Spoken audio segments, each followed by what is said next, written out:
videodaki figür benim için özel. Çünkü onu kızım için yaptım. The Last of Us'ta en sevdiği karakter Joel. Özellikle Pedro Pascal versiyonu. O yüzden dedim ki bu figür kızım için hayat bulacak. 3D yazıcıdan parçaları bastım. Ardından hepsini Panzergray ile astarladım. Klasik bir başlangıç yani. Sonra geldik yüz boyamaya.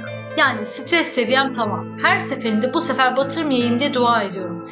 Ama fena olmadı sanki. En azından gözleri ayrı yöne bakmıyor. Sonra zevkli kısma geçtim, kıyafetler. Ceket leather brown, gömlek German field grey, coat ultramarine. Renkler oturdukça Joel yavaş yavaş ortaya çıkmaya başladı. Gerçekten bu Joel olmuş dediğim an tam da burasıdır. Sonrasında diorama işine giriştim. Zemin için earth texture sürdüm, üstüne renkli yapraklar serptim. Küçük ama etkili detaylar.